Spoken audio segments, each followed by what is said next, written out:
and girls. Today is Wednesday, April 22nd, and I'm going to talk through page 853, 854, 855, and 856. Now, I didn't assign 851 and 852. If you want to do it, you can, but it's optional. Okay, so I'm going to go over the guided practice on 852 and then a couple of questions throughout the other couple of pages, and then you'll solve on your own. So on page 852, the guided practice, we have number 1.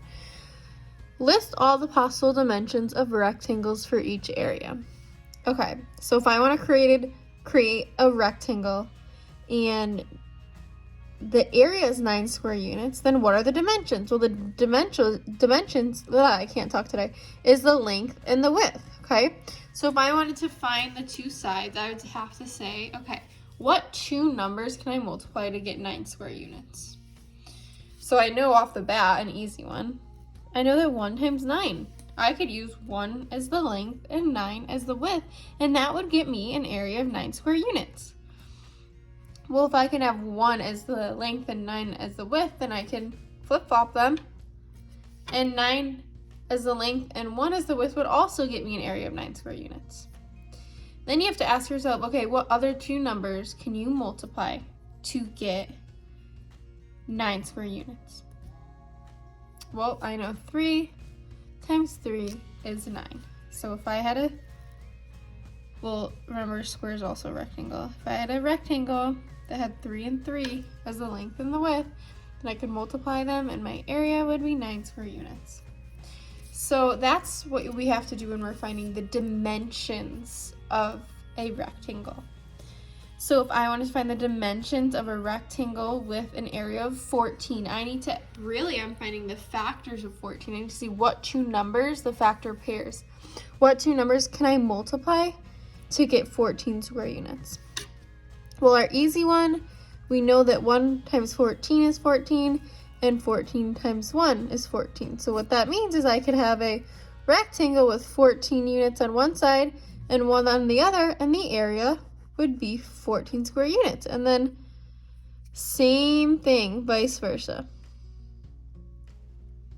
Okay, those are called the dimensions. All right, so now I have to ask myself, what's another factor pair for 14? Well, I know, because I know my multiplication facts, that 7 times 2 is 14.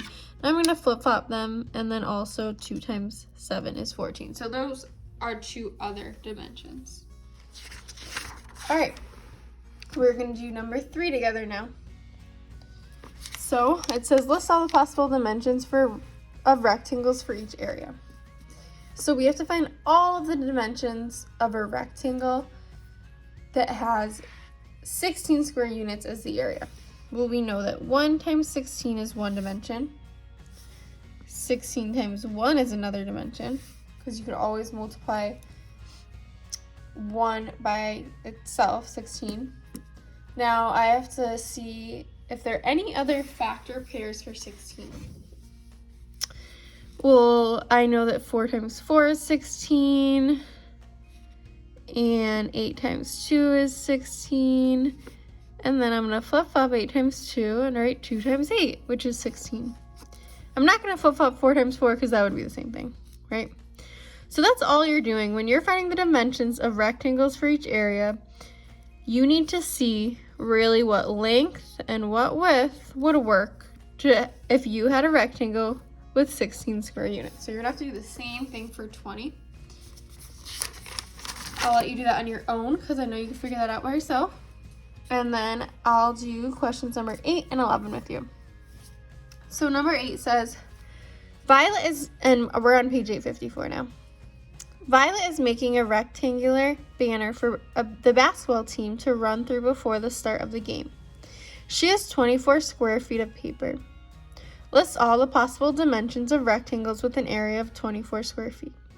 So they're asking us to do the same thing. We're finding all the dimensions for an area of 24. I'm going to start with 1 times 24, and then 24 times 1. That's an easy given one. I know 8 times 3 is 24, and then 3 times 8 is 24. I know that 4 times 6 is 24, and then 6 times 4 is 24.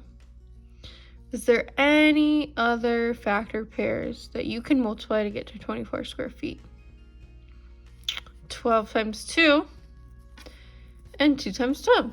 You could also make a factor rainbow like Miss Casey talked about earlier to find all your factor pairs. Some friends like to make factor rainbows and some do not. It's whatever you prefer.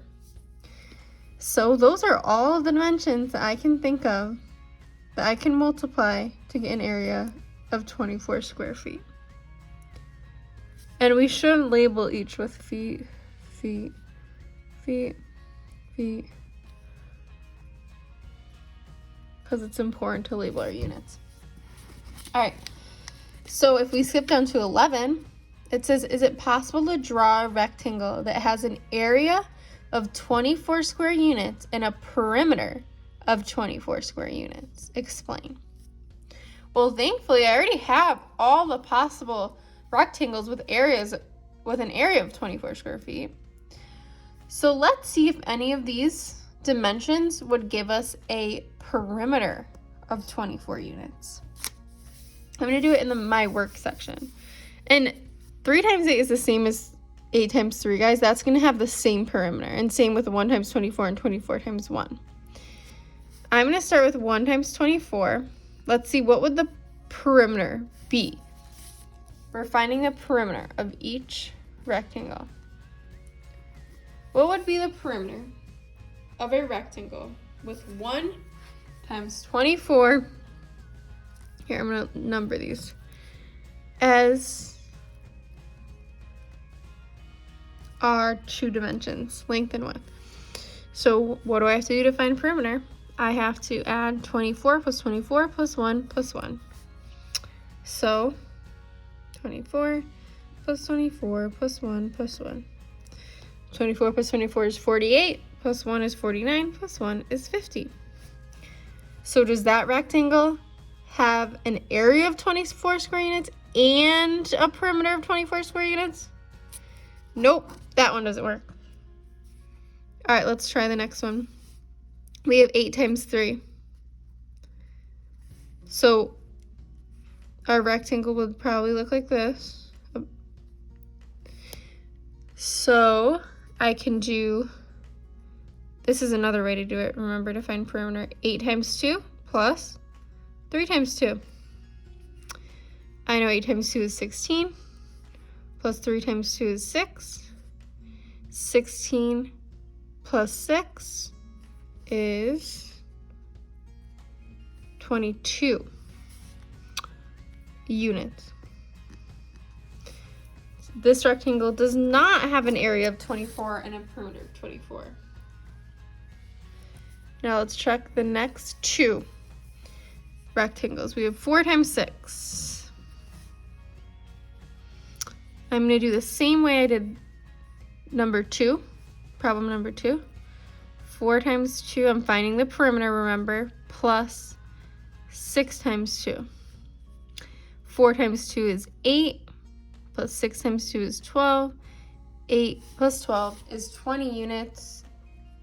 So the perimeter of this rectangle would be 20 units. That doesn't work either. So I'm going to try the last rectangle. Whoa! Did a little trick there. 12 times 2. My dimensions are 12 and 2. So let's see. If this works, then it is possible. If it doesn't work, that is not possible.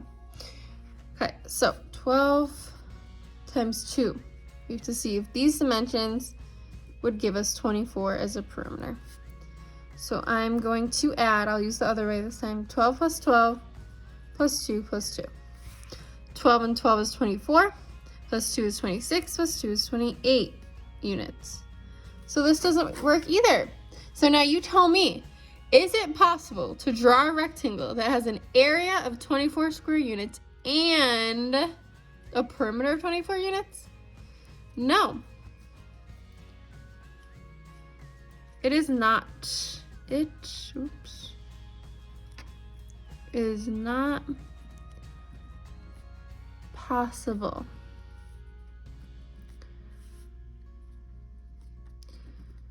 None of these combinations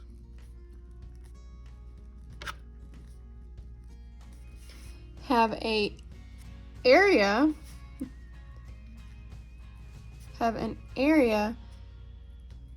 of 24 square units